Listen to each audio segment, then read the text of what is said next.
ये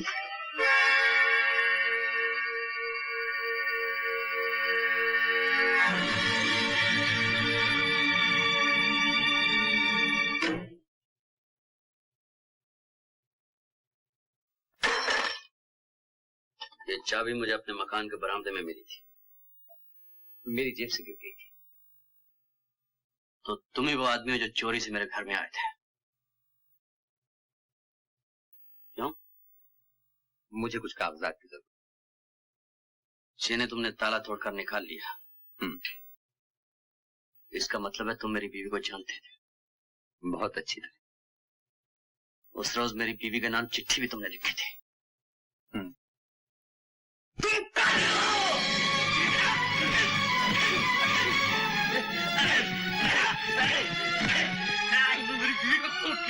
मेरा घर बर्बाद किया। मैं तुम्हें जेल से बाहर डालूंगा, जेल से बाहर डालूंगा।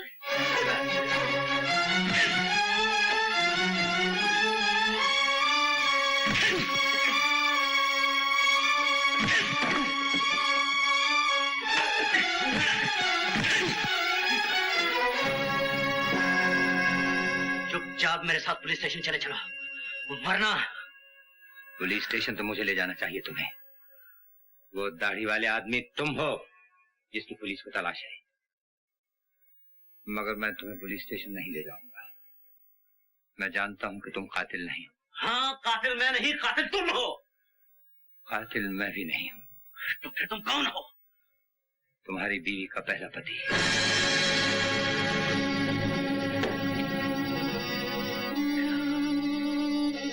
तुम उसके दूसरे पति हो, पहला पति मैं हूं। ये कहानी मुझसे शुरू हुई थी।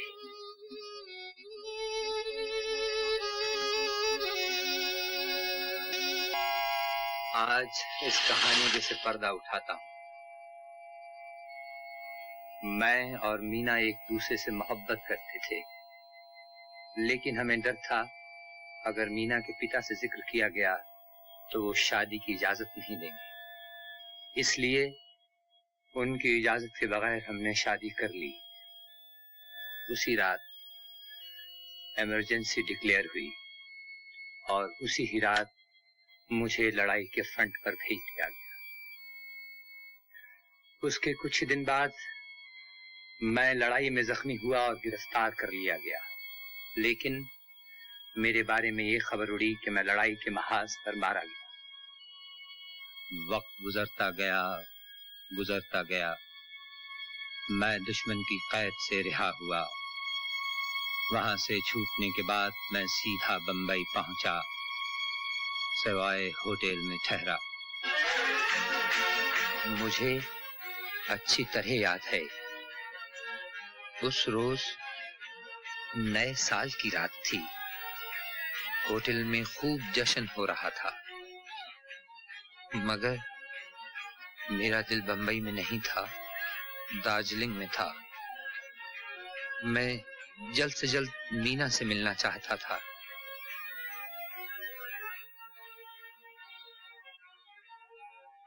उसी रात मैं होटल से निकला, हवाई जहाज से दार्जिलिंग के लिए अपना टिकट बुक कराया और जैसे ही होटल वापस आया, अचानक महेंद्र से मुलाकात हुई। हम एक दूसरे के गले से लिपट गए, जैसे कि जिंदगी और मौत आपस में मिल रहे हैं।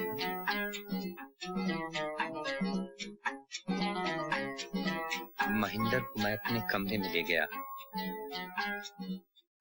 अरे महेंद्र, अच्छा हुआ यार तुम मिल गए। ईमान से फ्रंट पे तो गोलियों की आवाज सुन के कान पक गए वैसे यार।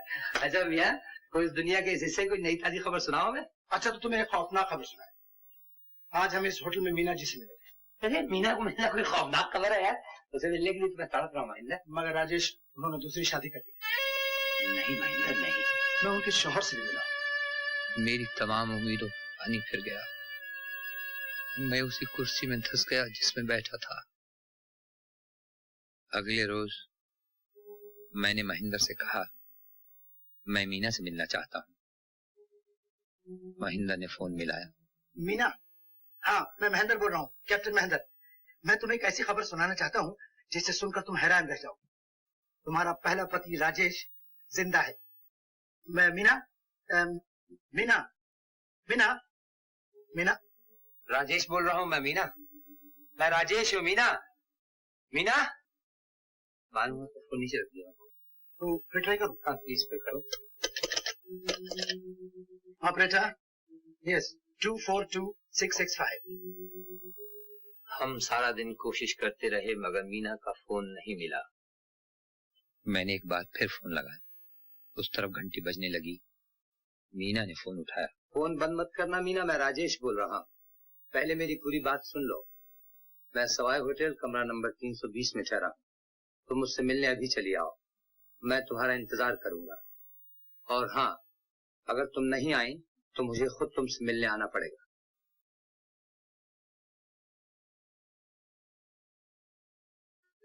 तो उस रात मीना तुमसे मिलने आई थी? हाँ।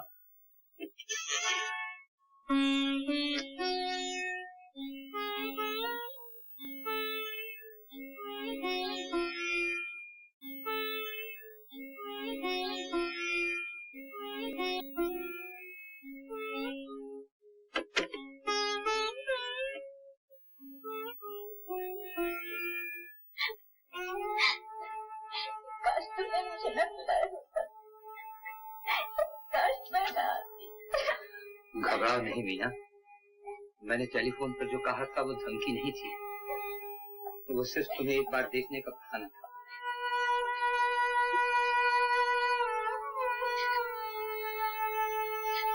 राजेश, मैं तुम्हें कैसे समझाऊं? ये सब किस तरह हो गया? मैं जानता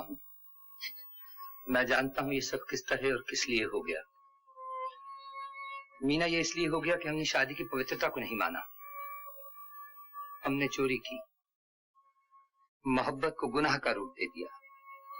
हमारी शादी एक भूल बनकर रह गई, और भूल कभी इंसान का पीछा नहीं छोड़ती। इंसान इंसान को माफ कर देता है, कभी कभी भगवान भी इंसान को माफ कर देता है, मगर इंसान की भूल उसे कभी माफ नहीं करती, सजा देकर ही छोड़ती है। सजा मुझे मिलनी चाहिए थी, सो मिली। राजेश, मुझे माफ कर दो, ये सब मेरी वजह से हुआ। नहीं मीना, इसमें तुम्हारा कोई दोष नहीं। कातिबे तकदीर इस कहानी को यूं ही बयान करना चाहता था।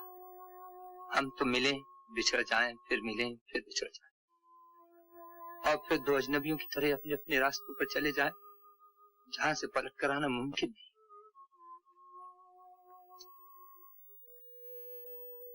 मीना, मैं कल चला जाऊंगा। तुम्हें एक बार देखना चाहता था, देख लिया। खुश रहो, आबाद रहो। राजेश तुम्हारे लिए आज से 5 बरस पहले मर चुका था, और मैं तुम्हें यकीन दिलाता हूं वो अब कभी जिंदा नहीं होगा।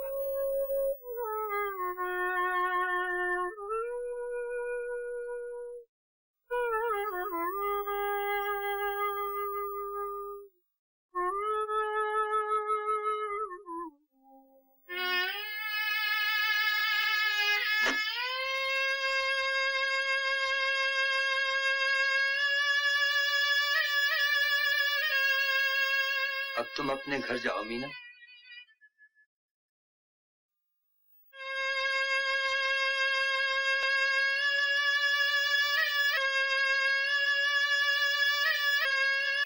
राजेश,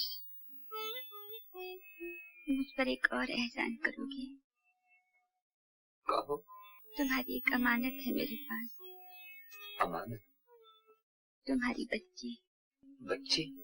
हाँ, पिताजी ने हमारी शादी को राज रखने के लिए इस बात का जिक्र किसी से नहीं किया था। जब बच्ची पैदा हुई उसे कह दिया गया मर गई है, और उसे अनाथ आश्रम भिजवा दिया गया। मरते वक्त जब ये राज पिताजी ने मुझे बताया, मैं बच्ची को अपने पास नहीं रख सकती थी। उसे मैं ले जाऊंगा। मीना, तुम कितनी अच्छी हो, तुमने मुझे जिंदा रहने का सहारा दे दिया। उसे मैं अपने कलेजे से लगा के रखूंगा मीना। वो कहाँ है उसका पता दो मुझे, मैं उसे अभी अभी लेकर आता हूँ। वो तुम्हें नहीं देंगे। मुझे नहीं देंगे? क्यों? आश्रम वाले सिर्फ शादीशुदा लोगों को ही बच्चे देते हैं। ओह, और मेरी तो शादी हुई नहीं। खैर, कल तुम बच्ची को यहाँ छोड़ जाओ। अब मैं यहाँ नहीं आऊंगी। मशहूर आदमी की बीवी हूँ, किसी ने देख लिया तो जानते हो क्या होगा। हाँ, कुमार तो बहुत मशहूर आदमी है। तो मैं ऐसे करता हूँ, मैं हवाई जहाज से 2 सीटें बुक करा लेता हूँ, और जिस वक्त की वो सीटें होंगी मैं तुम्हें इतला दे दूंगा। तुम बच्ची को अपने घर ले आना। हाँ, ये ठीक है। मैं बच्चे को अपने घर ले आऊंगी। और उसे वहां से मैं ले जाऊंगा। अगले रोज मुझे रात की 2 सीटें मिल गई। ये बताने के लिए मैंने मीना को 2 बार फोन किया, मगर दोनों ही बार तुमने फोन उठाया और मैं मीना से बात न कर सका। उसके बाद मैंने बहुत बार फोन मिलाया, ऑपरेटर से भी कहा कि नंबर मिलाए, लेकिन किसी न किसी वजह से मीना का फोन न मिल सका। चूंकि इतला देना जरूरी था, मैंने मीना को एक चिट्ठी लिखी। तो क्या उस रात तुम मेरे घर गए थे? हाँ, मैं गया था। उस वक्त कहीं दूर गिरजे का घंटा बज रहा था। वहां पहुंचकर मैंने ऊपर देखा, बत्ती जल रही थी, दरवाजा खुला हुआ था। जाहिर है मेरे लिए खुला रखा गया था।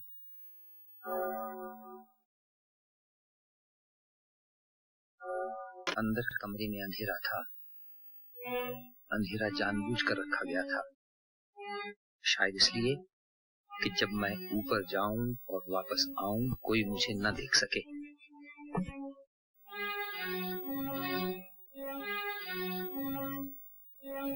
मैं आहिस्ता आहिस्ता सीढ़ियां चढ़ता हुआ ऊपर गया।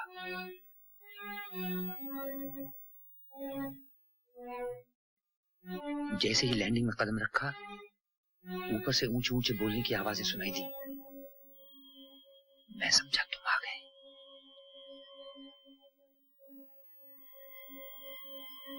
वापस पलटा। अचानक ऐसे लगा जैसे कोई चाबी से नीचे का दरवाजा खोल रहा है। मैं चुप गया। इतने में कोई अंदर दाखिल हुआ। मैं अभी सोच ही रहा था कि क्या करूं, ऊपर से गोली चलने की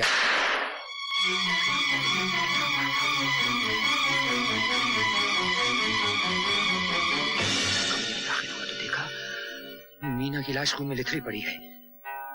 मैंने चारों तरफ नजर दौड़ाई, कमरे में कोई नहीं था।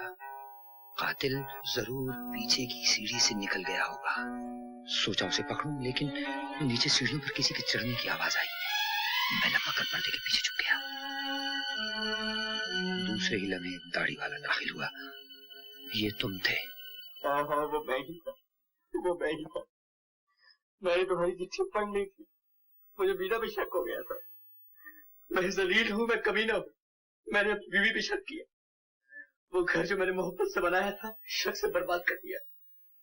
मीना का खून मैंने किया है। मैं खूनी हूँ, मैं कातिल हूँ। नहीं, कातिल न तुम हो न मैं हूँ। कोई तीसरा आदमी है। ये तीसरा आदमी कौन है? मुझे कुछ नहीं मालूम। मगर सवाल तो फिर अपनी जगह रहा, ये तीसरा आदमी कौन है? कुमार, जब मैं तुम्हारे घर पहुंचा तो तुम्हारे कमरे की बत्ती जल रही थी। इसका मतलब हुआ कि मीना अनाथ आश्रम से बच्ची को घर ले आई थी और बच्ची घर पर थी। बच्ची? तो बच्ची कहाँ है? मीना ने कहा था बच्ची आश्रम में है, और आश्रम का पता मुझे मालूम नहीं था। मुझे मालूम है।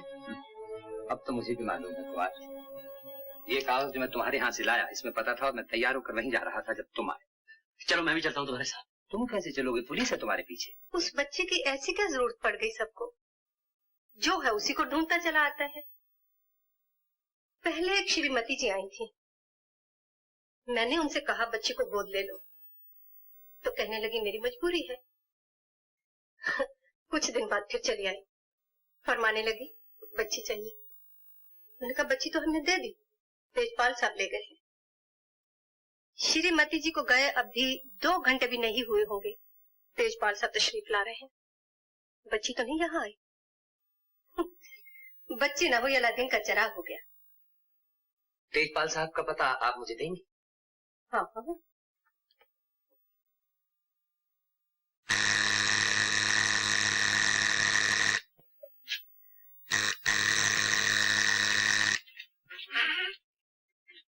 कौन चाहिए आपको? तेजपाल साहब यही रहते हैं ना? रहते तो यही है, पर आजकल यहाँ नहीं। कहाँ गए हैं? ऊटी, वहाँ उनकी ससुराल है। उनका पता मिल सकता है? पता तो हमारे पास नहीं है, मगर ऊटी में उनके ससुर की टी एस्टेट है। क्या नाम है उस टी एस्टेट का? गालबन जारी टी एस्टेट।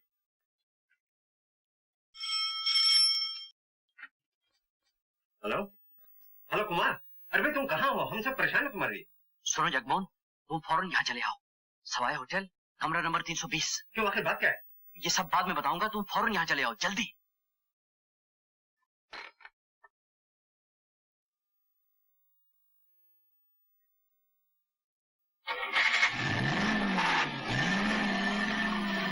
ड्राइवर, उस गाड़ी का पीछा करो।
यार 2 मिनट में तुमने इतनी लंबी कहानी सुना दी कि मेरी कुछ समझ में नहीं आया।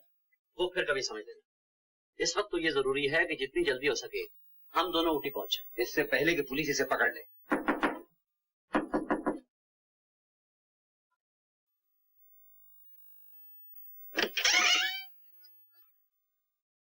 साहब आपका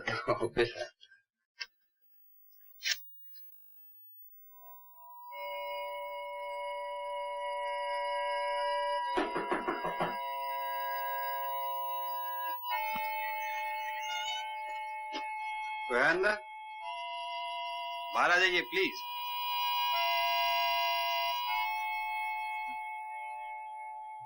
What do you want? Sorry ma'am.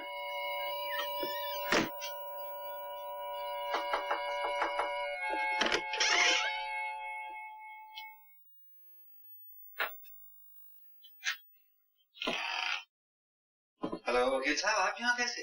जी मैं अपने दोस्त कैप्टन राजेश से मिलने के लिए आया था। हाँ जब bye bye bye.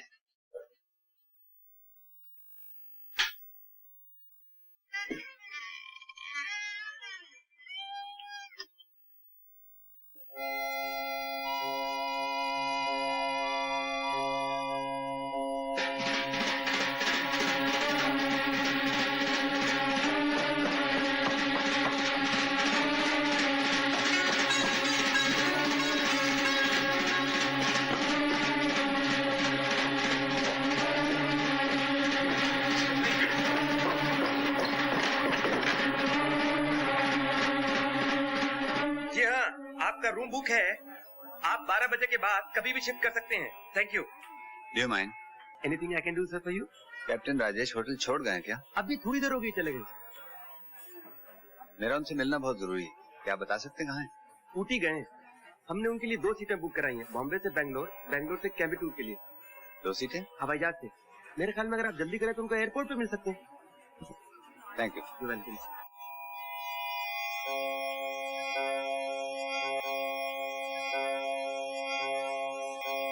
Your attention, please.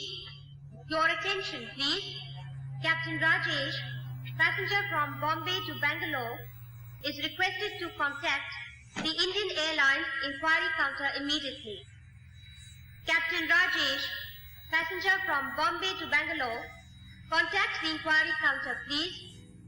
Captain Rajesh, देखो Kumar, passenger from Bombay to तुम ये टिकट चेक Bangalore. कराओ। Contact the inquiry counter, please. Thank you.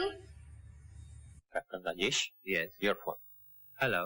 Captain, अभी अभी इंस्पेक्टर अशोक एयरपोर्ट गया है, तुम लोगों के पीछे, जरा होशियार रहना।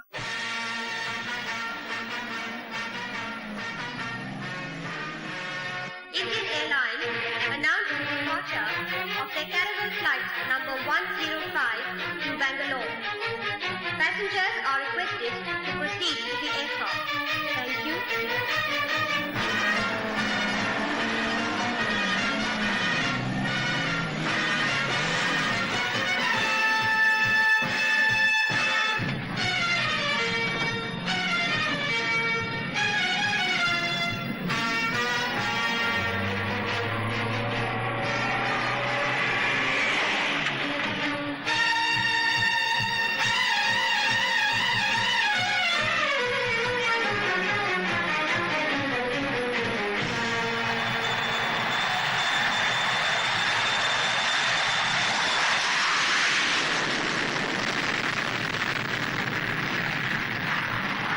Hello control, give me Bangalore urgent.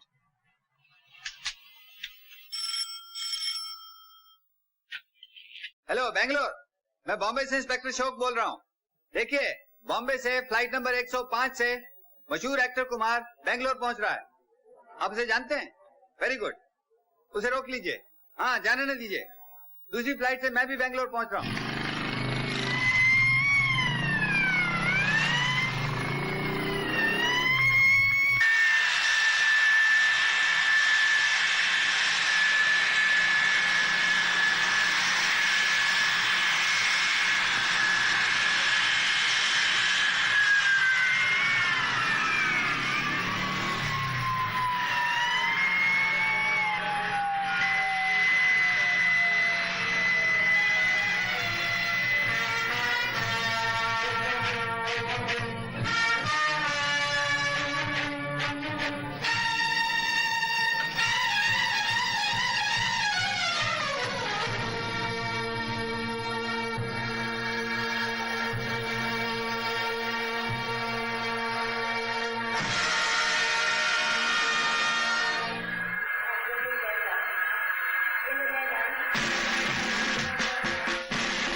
मालूम होता है इंस्पेक्टर अशोक को धोखा हुआ है। सब पैसेंजर तो आ गए, कुमार तो कहीं दिखाई नहीं देता।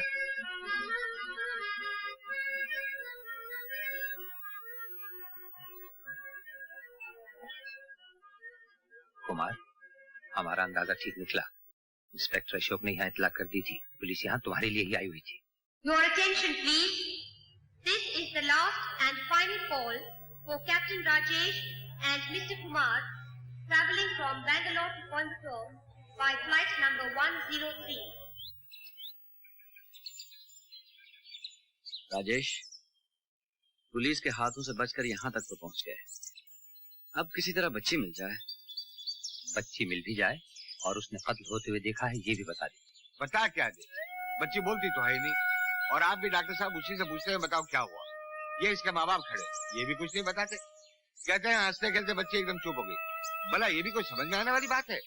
कुछ हुआ ही नहीं, बच्ची की जुबान बंद हो गई। वाह, प्लीज डॉक्टर साहब कुछ कीजिए ना। जब मैंने इसको पहली बार देखा था, ये 1 साल की थी, मैना की तरह चेक की थी। आज तो ऐसा मालूम होता है जैसे वो बच्ची नहीं। चलो बेटा अंदर चलो। कहते अपना काम करो, सत्यानाश कर रखा है बच्ची का। डॉक्टर साहब कुछ तो कीजिए ना। आपने कहा था इसको खुली हवा में रखो, बाहर ले जाया करो। रोज ले जाता हूँ, सुबह शाम बागीचे में लटा रखता हूँ।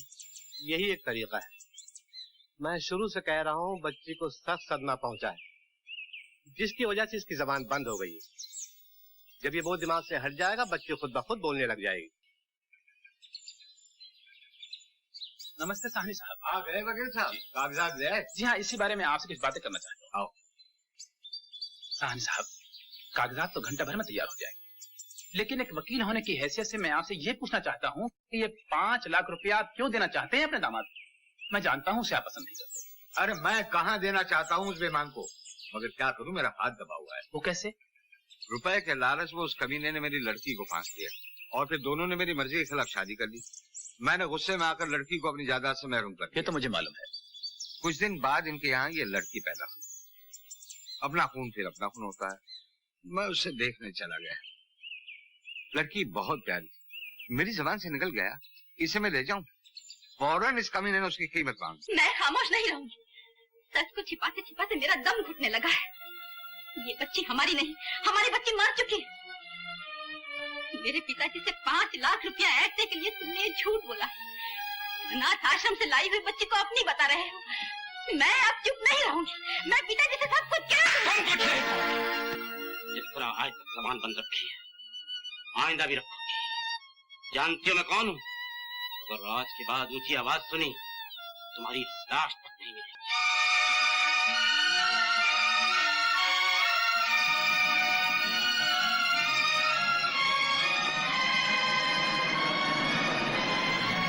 रुक जाइए प्लीज। फेस बदलकर आप मुझे धोखा नहीं दे सकते। इंस्पेक्टर, मुझे आपसे कुछ कहना है। अब जो कहना है अदालत में कहिएगा। चुपचाप चले आइए। This is loaded you know. बैठिए।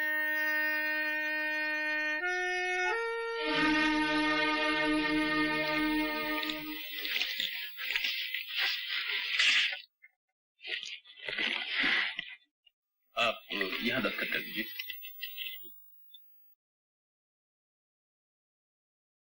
गिन लो, पूरे 5 लाख है। आपने गिने या मैंने? बात नहीं। और सुनो, आज के बाद बच्ची से तुम्हारा कोई ताल्लुक नहीं रहेगा।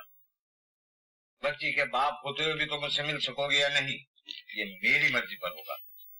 तुम अपने तौर पर यूं समझ लो, अब वो तुम्हारी नहीं रही। वो तो पहले से मेरी नहीं थी। अब मेरा मतलब है कि जब वो पैदा हुई और आपने उसे गोद लेने का इरादा किया था, मैंने तो उसी दिन से उसे अपना नहीं सोचा। तुमने बहुत अच्छा किया। अब जाओ। इजाजत हो तो अपना सामान दे। Get out. Thank you very much.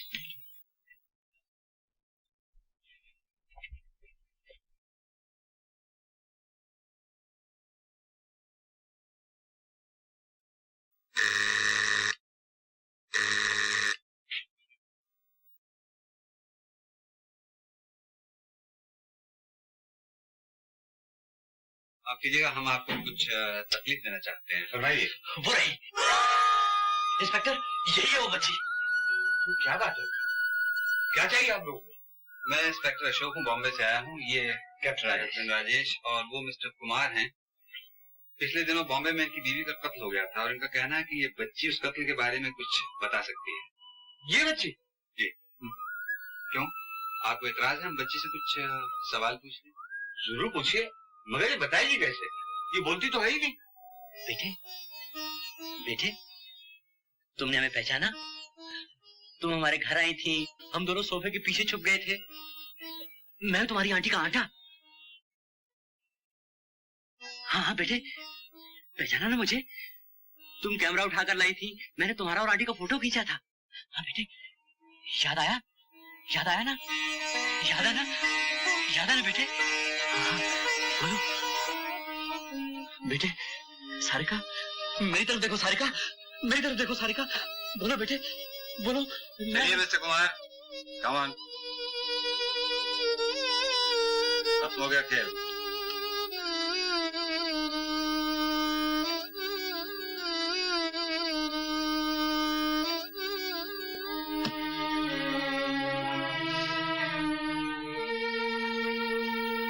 चलिए क्या? अच्छा पिताजी, मैं चलता हूँ। ये साहब मिस्टर तेजपाल हैं। जी।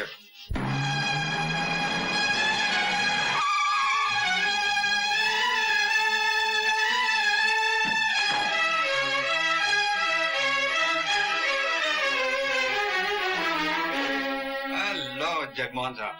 हेलो। जरा देर से आए आप। मैंने आपके दोस्त को थाम दिया। अच्छा ही किया। बाकी जितने लोग यहाँ हैं उनको भी थाम दिया। क्या मतलब? कि मैं आपको कुछ दिखाना चाहता हूँ और मैं चाहूंगा कि इस कमरे के बाहर कोई न जाए। देखिए, मुझे जरा निकल जाने दीजिए। ऐतराज ना हो तो आप भी ठहर जाएंगे ना, 5 मिनट की तो बात है। मुझे बहुत जल्दी है। रुक जाइए साहब, ऐसी भी क्या बात है? आप भी देखते जाइए। बोलिए अपना भानुमति का बेटा। ये सब क्या हो रहा है, मेरे तो कुछ समझ में नहीं आता। इंस्पेक्टर साहब, मैं आपको एक ऐसी फिल्म दिखा रहा हूं जो इस बच्ची ने खींची।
कदम भी आगे बढ़ाया तो मैं बच्ची को गोली मार दूंगा।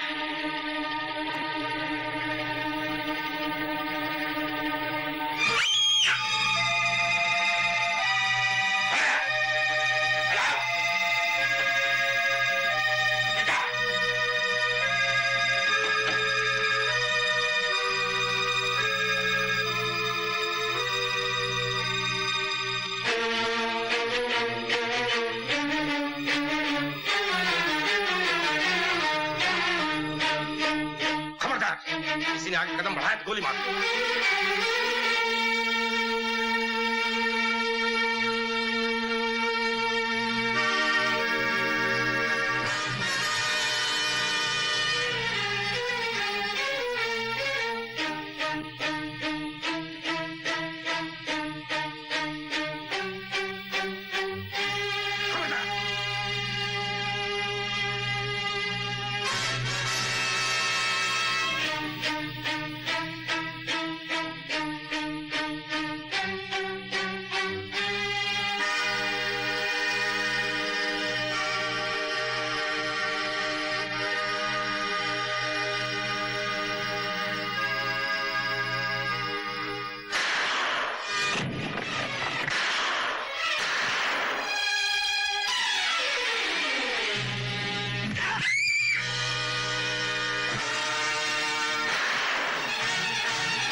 राजेश कहाँ है? वो रहा राजेश।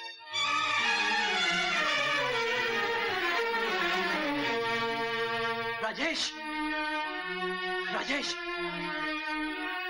राजेश, तुम ठीक हो ना कुमार? मैं तो ठीक हूँ राजेश, लेकिन तुम ये खून बेकार नहीं गया। एक सिपाही का इससे अच्छा अंजाम और क्या हो सकता है कि अपना फर्ज अदा करता हुआ मारा जाए। नहीं राजेश, तुम मुझे छोड़कर नहीं जा सकते। मैं तुम्हें नहीं मरने दूंगा, नहीं मरने दूंगा। मैं जिंदा ही कब था? मैं तो आज से बहुत पहले मर चुका था। अच्छा, खुश रहो मेरे दोस्त, खुश रहो।